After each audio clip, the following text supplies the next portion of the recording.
소풍을 하게 되면 꼭 하는 순서가 있는데요. 바로 보물찾기입니다. 오늘의 삶이 이 땅에서의 또 한 번의 소풍이라고 한다면 하나님께서 우리를 위해 숨겨놓으신 귀한 보물들을 하나하나씩 찾아나가는 은혜가 있게 되시기를 주님의 이름으로 축복합니다. 제가 참 재미있게 봤던 영화 한 편이 있습니다. About Time이라는 영화인데요. 제목 그대로 번역하자면 시간에 관한 이야기라 할 수 있습니다. 영화이기 때문에 가능한 설정이지만 과거로 돌아갈 수 있는 능력을 가진 아버지와 그의 아들이 등장합니다. 아들의 인생 가운데 이 능력으로 인해 여러 가지 흥미로운 에피소드가 흘러가다가 어느 날 아버지의 죽음의 시간이 다가오게 되고 유언과도 같은 이야기를 아들에게 하게 됩니다. 똑같은 하루를 2번 살아보라고 말합니다.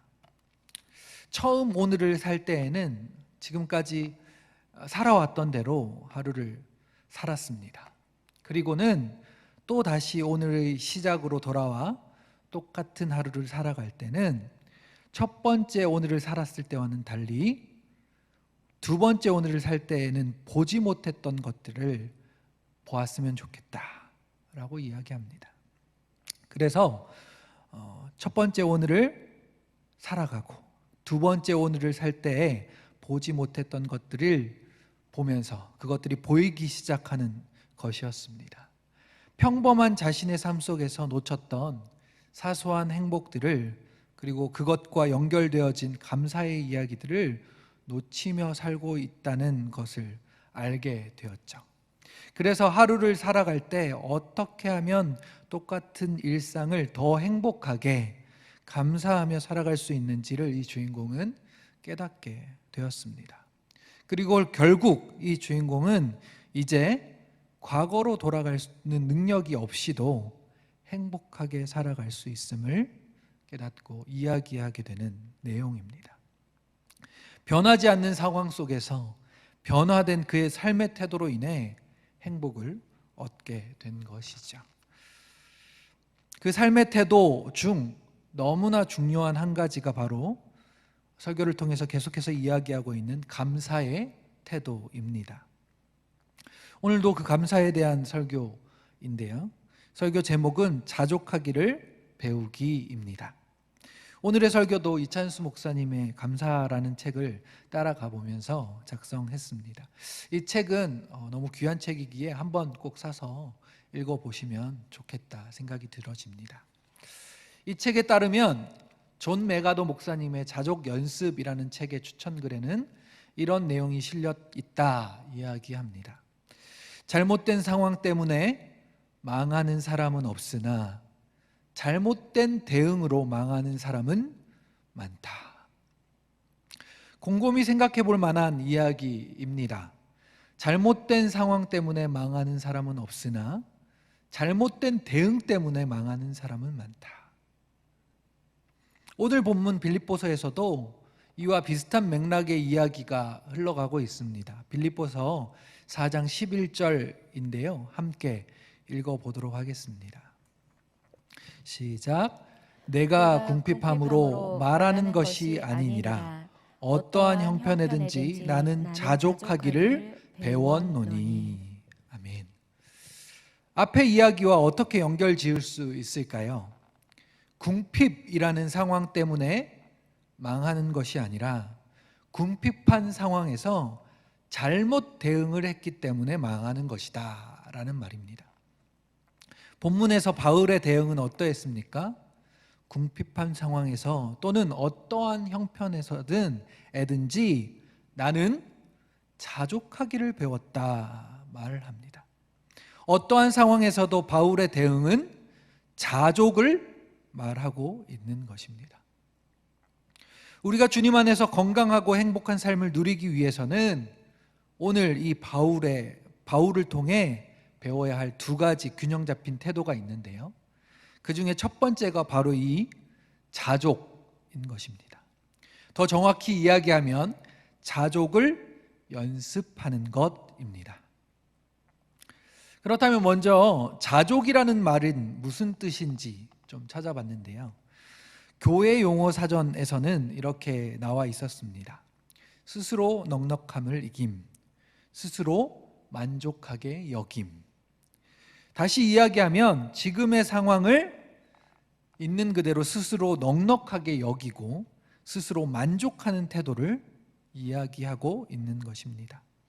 이 태도를 배울 수 있다, 그리고 연습할 수 있다 말하고 있는 것이죠.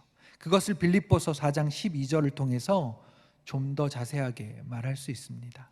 4장 12절입니다. 나는 비천에 처할 줄도 알고 풍부에 처할 줄도 알아 모든 일 곧 배부름과 배고픔과 풍부와 궁핍에도 처할 줄 아는 일체의 비결을 배웠노라. 여기에서 두 단어가 중요하다고 이 책에서는 말합니다. 바로 배우다와 알다라는 단어인데요. 일체의 비결을 배웠노라에서 이 나오는 배우다는 학교나 학원에서 이론을 배우는 것을 의미하는 것이 아니라 삶의 현장에서 직접 경험하며 배우는 것을 뜻한다라고 설명합니다. 이론적인 이야기가 아니라 현장에서 삶에서 맞부딪히면서 배우는 것을 이야기한다는 말이겠죠.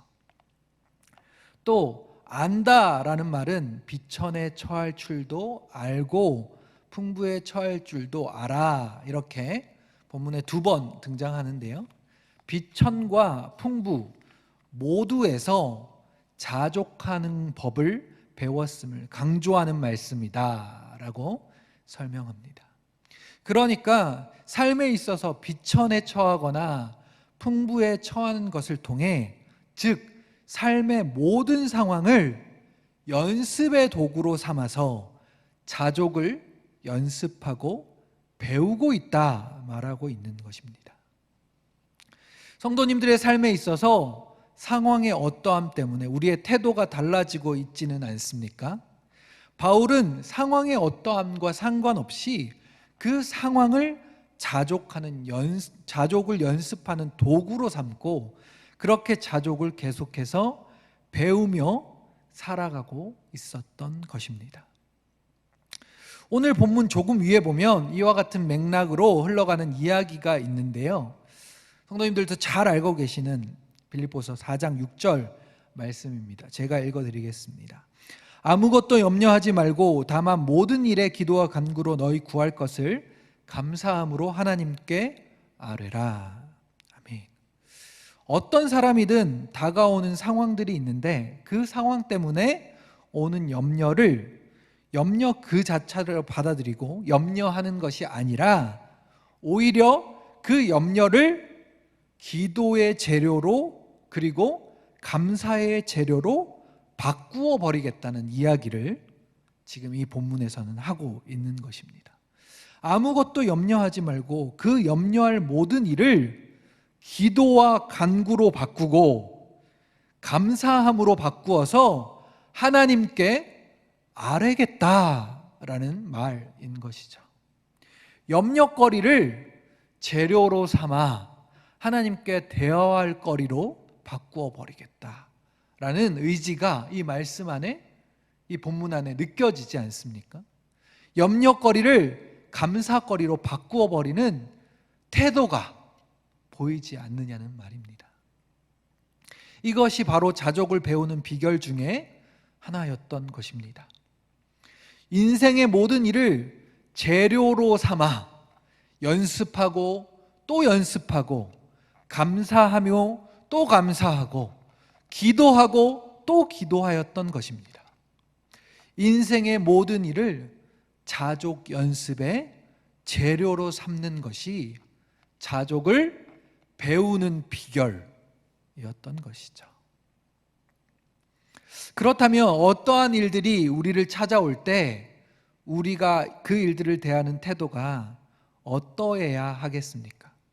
그 상황 자체에 함몰되어서 그 상황 자체에 집중되어서 힘들어하고 염려하며 그렇게 우리의 감정이나 믿음이 약해지거나 무너져 버리는 것이 아니라 그 상황을 자족을 연습하는 좋은 연습 상대로, 연습 거리로 대해야 하지 않겠습니까? 기도의 재료로 하나님을 만나는 대화할 거리로 그것들을 선용할 수 있지 않겠냐는 말입니다. 그러기에 어떤 것이든 그것을 감사할 수 있지 않겠냐는 말을 지금 이 본문으로 통해서 하고 있는 것입니다. 이 감사라는 책에서는 이렇게 이야기합니다. 이왕 이런 일이 벌어져 버렸는데 어떻게 대처하면 좋을까? 이것이 궁핍으로 나를 모는 일이든 부요함으로 나를 모는 일이든 내가 겪는 이 땅의 모든 일을 자족을 배우는 훈련의 도구로 삼아야겠다. 지금의 코로나 상황 가운데 하나님을 찬양하고 예배하는 것이 얼마나 힘들고 불편하십니까? 그런데요, 이것을 어떤 상황에서도 하나님을 찬양하고 예배하는 훈련의 도구로 삼아 보시면 어떨까요? 대단한 훈련이 되지 않겠습니까? 아무도 보지 않는 집에서 유튜브를 틀어놓고 예배 드릴 때 자신의 지금의 신앙 상태를 적나라하게 점검할 수 있으실 겁니다. 이 기회를 주님을 온전히 예배하는 신앙의 훈련으로 삼으십시오.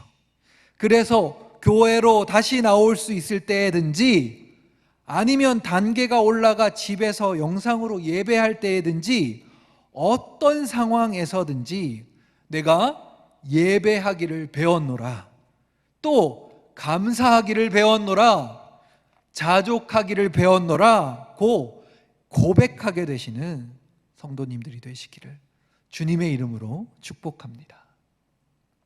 그래서 건강한 신앙생활을 하기 위한 첫 번째 균형이 바로 이 자족하기를 배우기입니다. 그렇다면 두 번째 균형은 무엇일까요? 바로 내게 능력을 주시는 분이 계심을 기억하는 것이라는 말입니다. 앞에서 말씀드렸지만 교회 용어 사전에서 자족을 찾아봤다고 했잖아요. 그래서 스스로 만족하게 여김, 스스로 넉넉함을 느낌이라고 말씀드렸는데 그 뒤에 뒤따라오는 몇 가지 이야기가 있었습니다. 첫째, 신앙적 측면에서 자족은 모든 일과 상황에서 하나님의 섭리를 인식하는 데서 비롯된다. 둘째, 사도 바울은 어떤 형편에 처하든지 자족하는 법을 배웠다고 했다. 셋째, 자족은 그리스도께서 그 인격과 삶 속에 사시는 자의 한 특징으로서 경건 생활에 큰 유익이 된다라고 말하고 있었습니다. 둘째는 균형, 첫 번째로 자족하기를 배우기 위해서 다루었습니다. 사도 바울은 어떤 형편에 처하든지 자족하는 법을 배웠다라는 것을 배웠죠. 그리고 나머지 첫째와 셋째는 바로 두 번째 균형, 내게 능력 주시는 분이 계심을 기억하는 것과 연결되어져 있습니다. 첫째, 자족은 모든 일과 상황에서 하나님의 섭리를 인식하는 데서 비롯된다는 것은 이렇게 설명할 수 있습니다. 그러니까 나에게 일어나는 일들이 하나님의 계획과 섭리 가운데 일어난다는 그 믿음이 있기 때문에 우리가 자족할 수 있다는 말입니다. 만약에 나에게 일어나는 일과 상황이 아무런 이유와 계획과 뜻이 없는 일들이라면 그것을 통해서 우리에게 배울 수 있는 것들이 있겠습니까? 그 상황이 계속해서 반복된다면 오히려 우리가 억지를 부리고 있는 것처럼 여겨지지 않겠습니까? 그러다가 처음으로 다시 돌아가서 염려와 원망과 불평에 사로잡히지 않겠냐는 말입니다.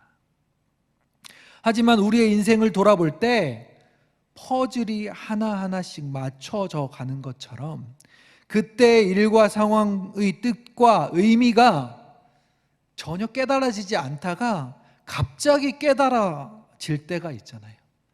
그래서 그것이 깨달아질 때 온몸에 전율이 흐르고 이건 우연이 아니야 라고 고백하게 될 때가 있잖아요.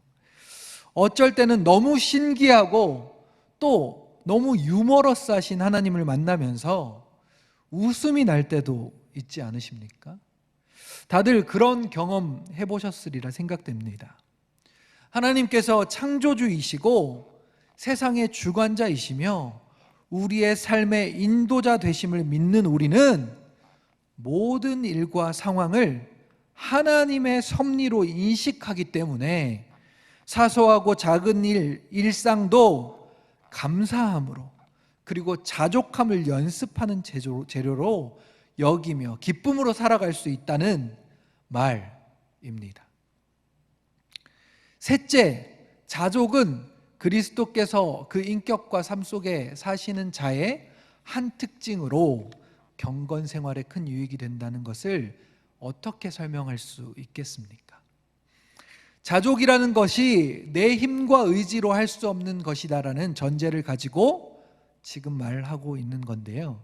그 이야기가 바로 4장 13절 말씀과 연결되어져 있는 것입니다. 4장 13절 말씀을 함께 읽어보겠습니다. 시작. 내게 능력 주시는 자 안에서 내가 모든 것을 할 수 있느니라. 아멘. 이 말씀만 따로 떼어서 마치 모든 것을 할 수 있는 초능력과 같은 말씀, 부적과 같은 말씀으로 여기고 집에 붙여놓거나 책상에 적어놓고는 하는데요.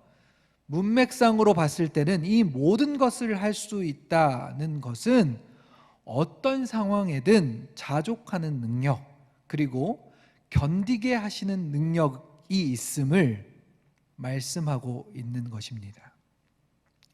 이 능력이 일어나게 되는 근거가 바로 내게 능력 주시는 자 안에서라는 것임을 중요하게 말하고 있는 것인데요.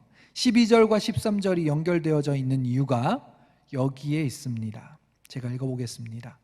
나는 비천에 처할 줄도 알고 풍부에 처할 줄도 알아. 모든 일 곧 배부름과 배고픔과 풍부와 궁핍에도 처할 줄 아는 일체의 비결을 배웠느라. 내게 능력 주시는 자 안에서 내가 모든 것을 할 수 있느니라. 아멘. 자족을 연습하면서 일체의 비결을 알았는데 그것은 바로 내게 능력 주시는 자 안에서만 어떤 상황이든지 어떤 일에든지 모든 일에 자족을 행할 수 있고 그 상황을 견디어낼 수 있다. 이것을 모든 것을 할 수 있다라고 표현하고 있는 것입니다. 이 13절을 메시지 성경을 통해서 보면 좀 더 분명히 알 수 있는데요. 이렇게 번역되어 있습니다. 내가 가진 것이 무엇이든지 내가 어디에 있든지 나를 지금의 나로 만들어 주시는 분 안에서 나는 모든 것을 해낼 수 있습니다. 이 두 번째 균형이 없이 첫 번째 균형만 가지고 있다면 세상에서 말하는 자기계발서의 이야기밖에 되지 않습니다. 그렇기에 첫 번째와 두 번째 균형을 가지고 감사의 삶, 자족의 삶을 살아야 한다고, 삶이 있어야 한다고 말하는 것인데요. 정리하면 첫 번째 균형은 자족하기를 배우기, 자족하기를 연습하기입니다. 어떠한 상황과 일이 나에게 다가올지라도 그 상황이나 일, 그리고 그것에 대한 염려에 사로잡히지 말고 오히려 자족하기를 연습하는 도구나 재료로 그 상황과 일들을 삼으라 라고 말씀하고 있는 것이죠. 그런데 이렇게 할 수 있는 이유는 하나님께서 우리를 향한 계획과 섭리를 상황과 일을 통해서 주시고 깨닫게 하시기 때문이다 말했습니다. 그것을 인생은 퍼즐과 같다. 그래서 처음에는 알 수 없는 그림이었지만 어느 순간 깨달아지는 순간이 오고 그렇게 큰 그림을 보게 되기 때문이다. 그래서 고난의 깊숙한 곳에 숨겨져 있는 보물을 찾아내기가 이해되는 것이다. 이렇게 말씀드렸습니다.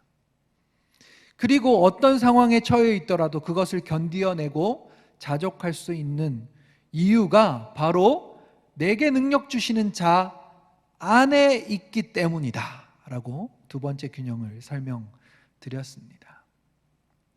이 두 가지를 꼭 기억하셨으면 좋겠습니다. 첫 번째 균형은 자족하기를 배우고 연습하기, 그리고 두 번째는 어떤 상황에 처해 있더라도 내게 능력 주시는 자 안에 있기 때문에 자족할 수 있다라는 것, 그 두 가지를 꼭 기억하시고 이번 한 주간 주님 안에서 기쁨으로 감사함으로 살아가게 되시기를 축복합니다.